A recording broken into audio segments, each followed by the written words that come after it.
Right. Hello. Hello there. So, genuinely, I don't have anything fancy to say. Let's just get to it. So, in Linux, we have three realities, to say the very least. We have the user space, the kernel, and the hardware. The hardware, this is where you have your RAM, your storage, and your CPU, right? And everything else that is down there. But what we're going to focus more on is the kernel, because essentially the kernel is the government or the controller. Okay, it knows everything that is happening. Surely you can trick it, you can lie to it. We haven't really gotten that far, but we will get there in due time. But for now, let's focus heavily on this tiny things that are happening in there that are very interesting to look at. So we have what we refer to as a do wait, a parent and child relationship.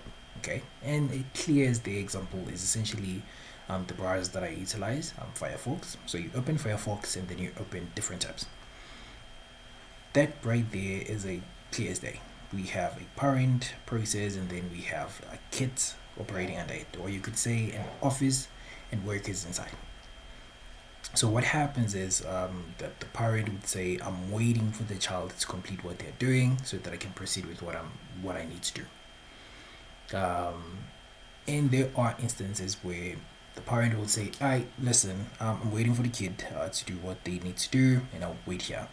And the child gets into a loop, so it's constantly running on the CPU. That right there is a problem, and this is how we deal with it.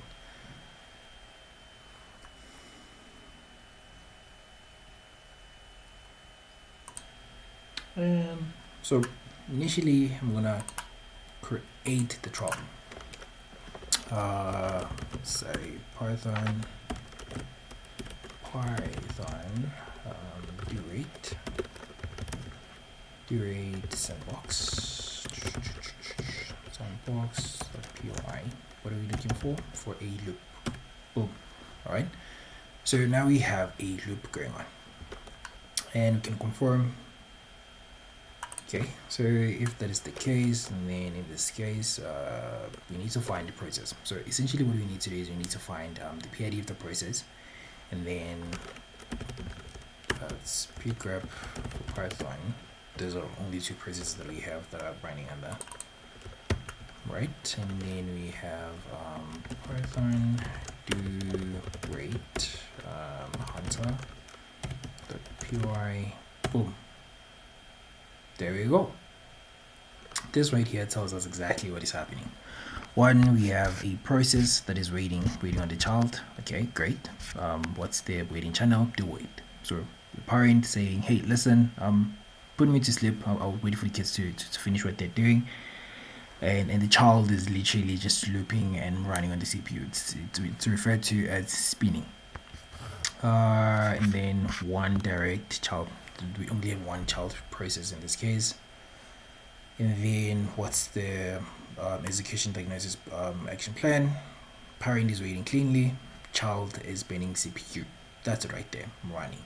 So we have different states. So either it could be running, it could be sleeping, could be a zombie, it could be what's T? I forgot. But essentially, it's a relationship between two processes, a parent and a child. So in this case, we look at the parent. We find the parent and say, "Hey, do you have any kids?" "Yes, I do have any kids. I do have kids." What is a kid doing? So because we see for a fact that you're telling us that you are waiting, what are you waiting for? So we have a look at the kid and we say, "Well, what is the state of the kid?" And if it's running, then it's definitely either it's going through like a very huge file, doing computations, or it's literally just spinning, going, causing havoc. All right, and that is a problem because if it's spinning on the CPU, let's show it. Let me show it to you here. Let's have a look at top. Have a look right here. This right here, it's essentially that process right there. It's consuming CPU. It's consuming CPU. It's consuming electricity. It's running. It's causing havoc here. So that is a problem. That is a problemo. So here, this thing really tells you what you need to do. The root cause is that the parent is waiting, the child is running on the CPU, and the action plan is to terminate the child. And I've already included the command right here. And have a look at this. Boom. Right? So we cause the issue, and then we also have a script that terminates the issue or tells you exactly what is happening. And this is how you're going about it. Very sorry, this is not necessarily, I think I'll work on the editing parts later, be editing videos and but for the time being, that's it right there. Cause the problem and fix the problem. And genuinely, I think we're gonna have to like really break this thing down, because I think I've only recently learned these things, and they are fascinating. And usually what we have here is that manually doing this thing manually. So essentially you would need to find Python. Okay, let's cause the issue. Let's cause the issue, and manually you would definitely Python, find the process. What are you doing? Right, and it will say I'm sleeping, and then you ask what are you waiting for. Do it. So as soon as it says do it, you know for a fact that I create a relationship between a parent and a child. So what is the child doing? And generally through, is it SCP?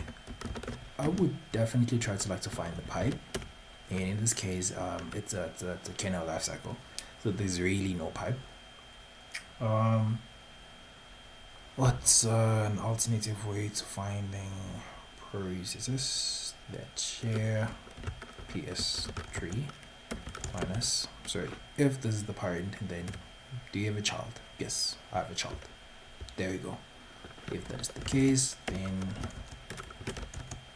PID, okay, name state, return, right? And then for this parent and their kid, do they have any kid with them?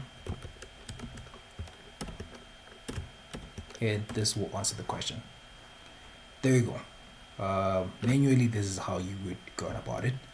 You firstly need to find the parent, and then you ask if that parent has any kid, and they do have. So this is the PID of the kid, and then the wait state. This is where it's waiting channel. So firstly, we have a parent that is waiting for a kid, but what is the kid doing? The kid is running, it's causing havoc, it's running on the CPU.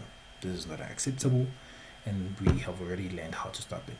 So from this right here, we essentially wrote a script that ties everything together and tells you exactly what is happening. So we already terminated that process. There we go. So instead of doing this manually, because I generally feel like for not necessarily for an SRE, but learning these things, and I think after doing it for like a while, getting very comfortable with manually doing these things, it's fascinating. But it eventually gets to like, okay, well, how do I do this quickly? Because what you are operating on is essentially the epitome of efficiency. This thing right here, it's literally, we have different wait channels inside it.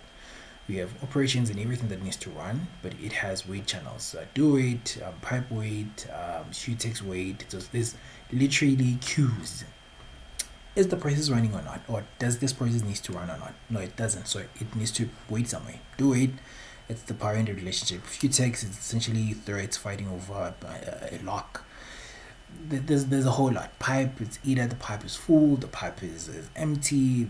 There's a lot. It's just very fascinating, and I'm just gonna break it down, and we're gonna get into all of this right there. This is not necessarily very well crafted. It's just as raw as it comes. So yeah, this is how you do it. I'll definitely build like a GitHub profile and post the scripts and the documentations and explain what is really happening. But I find these things fascinating. Kudos. Cheers.